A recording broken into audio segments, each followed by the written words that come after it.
President Bush says we're still under attack, with 4 additional suspected cases of anthrax today.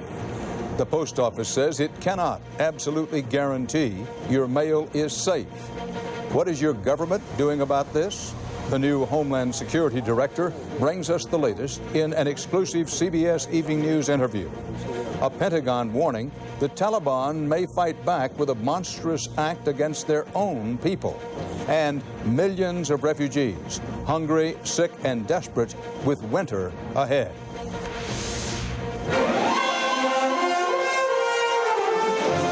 This is the CBS Evening News with Dan Rather reporting from CBS News headquarters in New York. Good evening. The White House said today your mail is overwhelmingly safe. The Postal Service said it cannot absolutely guarantee that and recommended that if you're worried, you wash your hands after you handle your mail. And as still more suspected cases of anthrax were announced, everyone in America wants to know, what is the government going to do about all this? We put that question to the Director of Homeland Security, and we will have the answer for you in a moment. But we begin our coverage tonight with CBS's John Roberts on the latest suspected infections. Postal workers marched into a hospital in Washington today, anxious because 4 more of their colleagues are in the hospital tonight with suspected cases of inhaled anthrax. Angry that they were given antibiotics but not tests for anthrax exposure. How do I know what I got? They stopped swabbing people. They stopped testing people. As of tonight, workers at all 36 Washington postal stations are taking antibiotics. And after a second employee of the New York Post newspaper today tested positive for the skin form of anthrax, postal officials said they can't guarantee the mail is safe. At this point in time, the mail has a potential risk. Anybody who puts poison in mail is a terrorist. President Bush today vowed to find whomever is responsible, even as investigators searched for the source of anthrax at a facility that screens White House mail. Sources tell CBS News the Secret Service does not believe any anthrax was sent to the president and expects that a letter probably picked up spores as it went through sorting machines at the contaminated Brentwood postal station. The White House also today announced a deal to buy 100 million doses of anthrax-fighting Cipro antibiotic at reduced prices as a protective stockpile. But from a conference on public health in Atlanta today, criticism that the president's strategy is misguided, spending money on drugs and vaccines at the expense of frontline detection and rapid response. The first responders are the state and local health departments, and that part can't be ignored if we're going to have a strong public health system that is truly part of the national defense. The Postal Service today announced that it was taking new defensive measures to protect the American public with the purchase of the first new machines to sterilize mail through irradiation. It hopes to begin installing them in high-risk postal stations sometime next month. Dan? John Roberts reporting live from the White House. These were not the first reassurances given to postal workers concerned about being exposed to anthrax on the job, and the latest reassurances did not end the postal workers' concerns. Far from it. CBS's Lee Cowan reports why.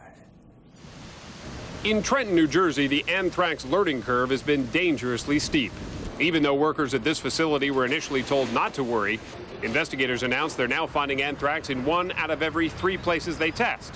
Odds that have other New Jersey postal workers unwilling to gamble. Who wants to be the one that is the one that catches it? Who wants to be the one that inhales it and then, okay, now we're going to test everybody? Nobody wants to be that person. Much of the mail diverted from that tainted Trenton facility is now being sorted here at another nearby plant. And although workers have been asked to be tested, their response has been the same. Don't worry. Until there's a definite word, Danielle Molino says she won't return to work. You're now going to risk your job, essentially, by not going back because you're so afraid of what might be in there. Well, I think my life is worth more than my job. I can always find another job. Legally, postal workers can't strike, but union officials in New York are now warning postal authorities that sick-outs are possible. We are telling them, if they feel unsafe working in these facilities, then they should not come to work. In New York, where no mail carriers are known to be infected, the Postal Service will be offering Cipro to some 7,000 employees. But it's being given without any testing, precisely what the government warned against just a week ago. All across the country, the response to anthrax seems as confusing as the disease. Although gloves and masks have been provided, many postal workers choose not to wear them, and those who do complain they aren't trained how to use them. In Hawaii, those running sorting equipment were initially told they couldn't wear gloves for fear they might get caught in the machinery. Some call them growing pains in the new war on terror, but health officials admit these pains can kill. So far, New Jersey health officials haven't decided whether to do more sophisticated environmental testing, but few in the post office would argue that more isn't better than less. Lee Cowan, CBS News, Hamilton, New Jersey. With public concern and criticism growing about the government's response and lack of response to the anthrax attacks, I talked one-on-one late today with the new Director of Homeland Security, Tom Ridge. Mr. Director, Governor, you just came out of a rather hastily arranged meeting with President Bush. What's the news out of it? Well, we're talking a little bit about the response of the public health community to the anthrax crisis. We think they've done an exceptional job. Obviously, we mourn the loss of some lives. And one of the things that we're challenged with is that there aren't too many clinical studies on anthrax, and so we are kind of learning as we go along. It hasn't been that long ago you were a governor, and you know the feeling among the public that Washington is frequently out of touch. Now, when you say that you and the president are very pleased with the response to anthrax, you must be aware that a lot of people around the country are saying, listen, they bobbled this thing in the beginning, they haven't done a good job. Well, I would say very respectfully, even though there's a tremendous amount of anxiety around anthrax, the public health community, we believe, in this country has saved hundreds, if not thousands of lives, and we are learning as we go along.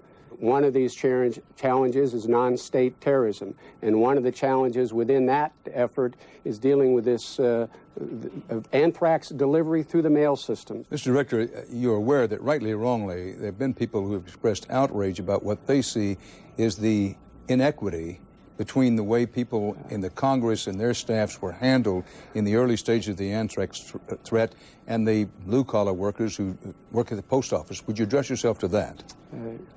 Yes, I will.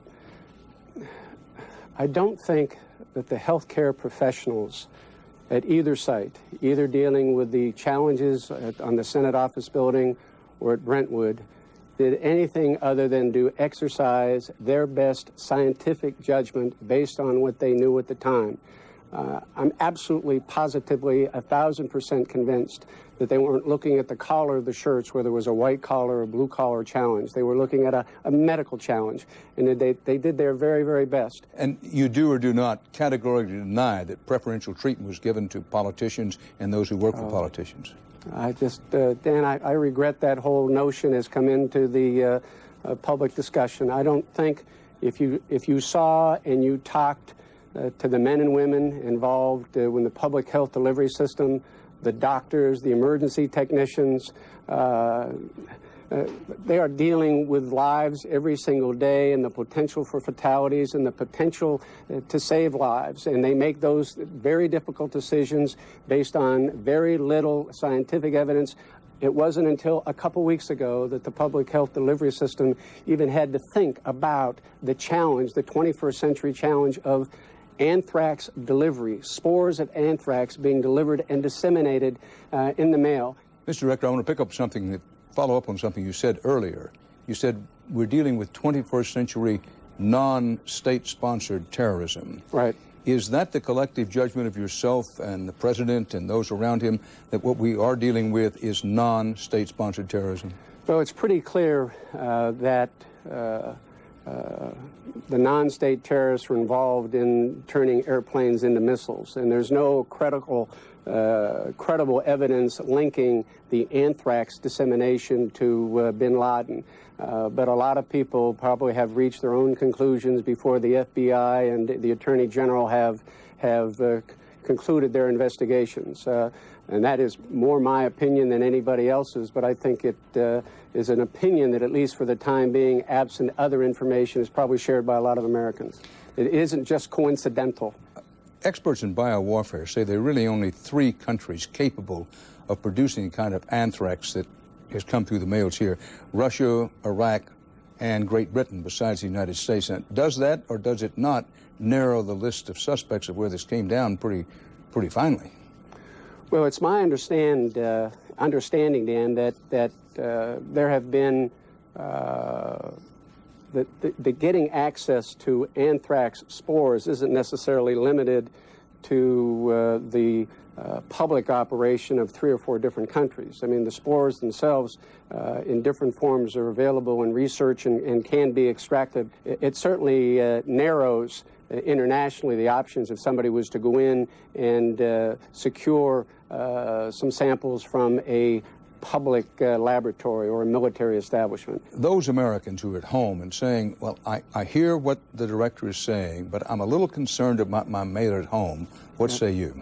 Be alert, be on guard, be cautious, and if you follow those tips, you can feel secure that if you do your job and the post office does their job, we hold the possibility of exposure to a minimum. Governor, Mr. Director, I appreciate your time. Thank you very much. Yes, sir. And editor's note, perspective is vital on the anthrax story.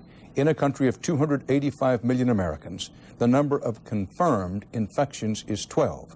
Of those 12, 3 are known to have died. The U.S. Defense Department said today that it was concerned that after 18 days of bombing, Afghanistan's Taliban leaders may be growing so desperate they may kill Afghan civilians just to blame the United States for their deaths. CBS News national security correspondent David Martin reports that it would be another cruel twist in a new kind of war where time is a weapon. The carrier Vincent took on a fresh load of weapons for more strikes against Taliban troops in what is becoming a race between America's overwhelming military superiority and the Taliban's efforts to turn world opinion against the bombing campaign. According to the Pentagon, the Taliban is likely to try anything to win the propaganda war, including poisoning food destined for starving civilians. We are confident in the information that we have that they may intend to poison one or more types of food sources and blame it on the Americans. Also, according to the Pentagon, the Taliban is trying to increase the chances American bombs will kill civilians. This satellite photo shows a mosque in the middle of a radar site. The U.S. bombed the site anyway, including a helicopter which had been moved in right next to the mosque. The Taliban can't fight back, but it can hunker down. I am a bit surprised at how doggedly they're hanging on to power. U.S. officials say the Taliban is just trying to survive for another month when both the Afghan winter, which will make military operations physically more difficult, and the Muslim holy month of Ramadan, which will make them politically more difficult, begin. As we approach this period of Ramadan and winter, we'll just have to make an assessment at that time as to where we are. There's no question the U.S. holds all the military cards, but the test of wills is still undecided. David Martin, CBS News, the Pentagon. The United Nations World Food Program said today it is buying snowplows to clear roads in Afghanistan this winter for convoys that will carry more than 50,000 tons of food each month for up to 6 million Afghans. CBS's Alan Pizzi reports tonight help is also needed for millions more huddled in refugee camps along the Afghan-Pakistan border. The Pakistan government has finally opened its border for Afghan refugees, but just a tiny crack in response to international pressure. The UN has been allowed to set up a temporary refugee camp at the Shaman border crossing, a place where sudden dust storms choke everything. But only the most desperate are allowed to cross the border. I am sick and thirsty, this woman says, and I have no money left. She and others like her are allowed in because with barbed wire and plenty of police, the Pakistanis finally have control here. But everyone knows the refugee crisis is about to get worse. They're coming from the north and from the east, and they say that there's more coming. And the weather makes everything worse. In about 3 weeks' time, the snows fall, and about 1 million people are cut off from any form of aid. And there's a medical crisis, too. UNICEF estimates 100,000 children will die if immunization cannot be extended across the border. This camp is classed as a temporary safe haven, a place from which refugees will eventually move on. Standing in the middle of it, one question springs uppermost to mind. If this is a haven, what did these people leave behind? Abdul Moamin said the terrifying thunder of American bombing drove him and his family to walk 5 days and then spend the last of their money on a 2-day car journey to get here. He blames the Taliban. In the last 2 years, they became unbearable, he says, and they caused the bombs to come. Alan Pizzi, CBS News, Shaman border crossing. Coming up next on the CBS Evening News, Eye on America, how and why the anthrax attack is turning out to be at least somewhat more lethal than it first appeared. As U.S. Surgeon General David Satcher said today, and I quote, "I'm worried that we're being attacked and we don't fully understand the attack." A lot of other Americans feel the same way. CBS's Bob Orr has been looking into how and why the anthrax attack is turning out to be more dangerous than previously thought. Investigators still don't know where it came from, but the anthrax that killed 2 Washington postal workers seems to have the hallmarks of a sophisticated weapon built by someone who knows how to deliver a lethal blow. Somebody knew exactly what they were doing. Richard Spurtzel, who helped the United Nations track chemical and biological weapons in Iraq, says a microscopic amount of anthrax can kill if it's carefully refined and becomes airborne. If the concentration of material in the air were sufficient, certainly one breath would be enough. Although there is little research on the effects of anthrax on people, microbiologists agree a dosage of 8,000 to 10,000 spores can be fatal if inhaled. But you have to understand, these are not apple size. So the quantity actually inhaled, you would never know. So 8,000 to 10,000 spores is a speck of dust in the air? Probably less. Finely ground anthrax, when whipped into the air, is virtually invisible. Each spore can be no bigger than 5 microns, about 1/10 as wide as a human hair, if it's to infect a person's lungs. Larger spores can be harmlessly trapped in nasal passages. Name, social security number. That appears to be what happened on Capitol Hill. More than 24 staffers tested positive for exposure, but not infection, after the anthrax-laced letter was opened in Senator Daschle's office. Again, microbiologists say that anthrax appears to have been produced by a probe. The fact that 31 or 33 humans had spores in their nose following the opening of an envelope suggests that the material was pretty well done. The potency of the anthrax has experts worried about what could happen next. They warn that any person or organization capable of turning out this anthrax may be able to produce a more lethal biological weapon. Bob Orr, CBS News, Washington. There has been a serious security lapse at the New Orleans airport. A man who had a loaded gun in his briefcase got through checkpoints and boarded a Southwest Airlines flight yesterday to Phoenix. The man says he realized he had the gun after takeoff and handed it over to a flight attendant. When the plane got to Phoenix, the FBI questioned the man and released him.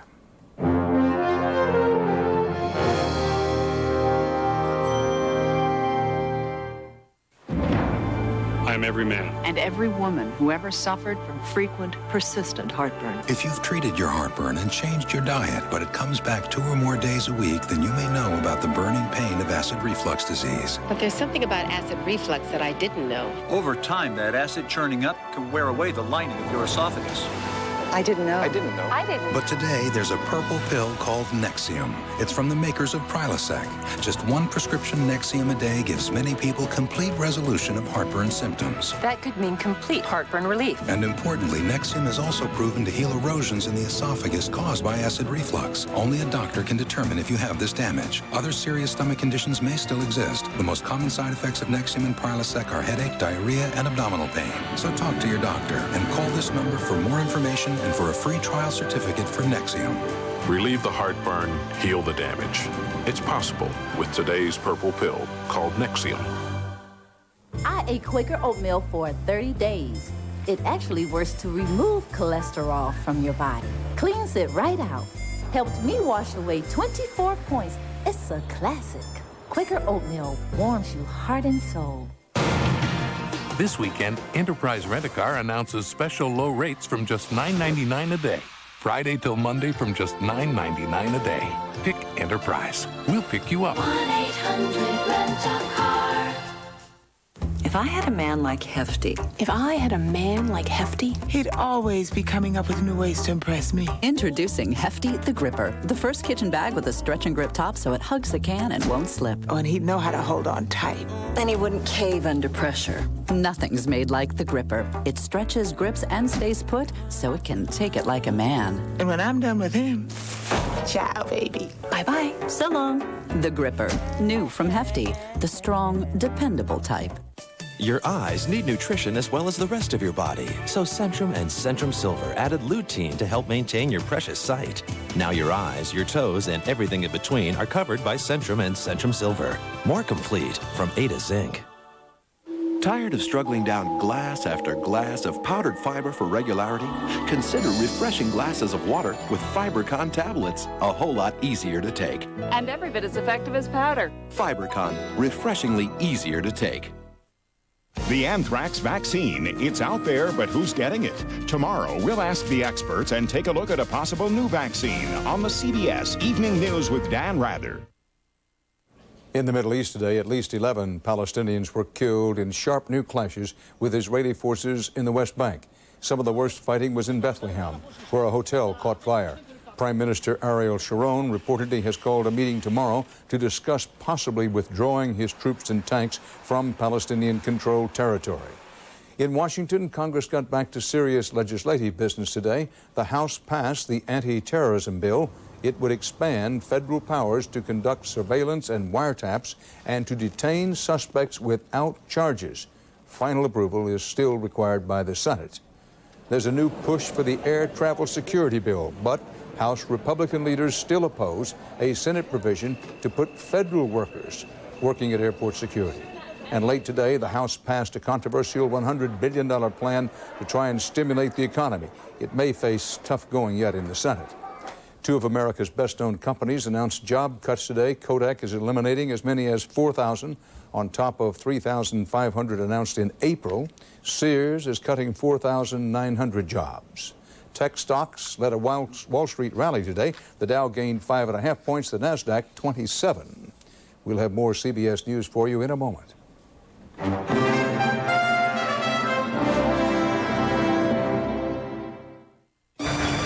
Maybe you should ask your doctor about Flonase nasal spray or call 1-877-FLONASE. When your doctor writes your prescription for Flonase nasal spray, you'll be glad you took the time. Why wait? All you want is Flonase. You know, when a toilet bowl overflows over the floor, it's not a nice thing. You could have a lot of trouble with your septic if you don't maintain it. It could also back up on the lawn. It's cheaper to maintain your septic system. The bacteria and enzymes in Rid-X help prevent septic backups. Use Rid-X once a month. I feel like it's crazy here. My family always eats in shifts. There's the twins first, home from school, then there's soccer practice. My daughter, Doreen, she's off to work. Then my husband comes home. He's always late. Thank goodness I found this new kind of dinner roll from Pillsbury. From the freezer. I just take out what I need, 2 or 10, throw them in the oven, and bake them up in minutes. It's perfect because I have everything ready whenever they decide to show up. Authentic home-baked classics. In the freezer. I don't know what I'd do without them. Wonder what's going on in your local public schools? Take a look. Teachers, parents, and support professionals are working together to make learning come alive. Teachers inspire our kids to reach new heights, whether it's helping students master the alphabet or explore new worlds on the computer. Our teachers are leading the way. Today, more than ever, we need public schools that work for every child and to teach the values that make America strong. Finally got out of college. Finally got a job. And then? Marriage. Now what? Kids. What? And a house. How many bedrooms? And appliances. That's the easy part. At your local brand source store, great value, selection, and service allow you to focus on the more important things in life. And for the baby's room? Baby? Oh, baby. Brand Source. We're your neighborhood expert. Pete Sampras knows about One-A-Day's new active multivitamin with more B vitamins and ginseng to enhance energy. One-A-Day. Get active, stay active. Just because you're strong doesn't mean you can't be gentle. That's also true of Imodium AD. Gentler than you thought, effective as you think. Sting is singing out in honor of those who lost their lives on September 11th, and he'll tell us all about it. America Fights Back, tomorrow morning on The Early Show with Bryant Gumbel and Jane Clayson. At Fort Myer, Virginia today, 72 Americans were honored for brave service to their country. Some are in military service, others are civilians, but all received Distinguished Conduct Medals for risking their lives to save others during and after the September 11th terror attack on the Pentagon. Army Secretary Thomas White said they are examples of U.S. troops battling terrorism who must be, quote, strong in will, unyielding in spirit, decisive in action, and certain of victory. And that's part of our world tonight. I'll be back later here on CBS with 60 Minutes 2.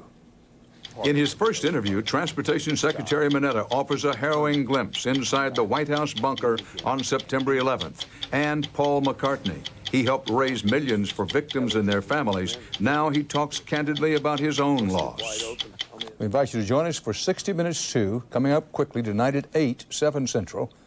And we invite you to join us at the usual time tomorrow for the CBS Evening News. Dan Rather reporting.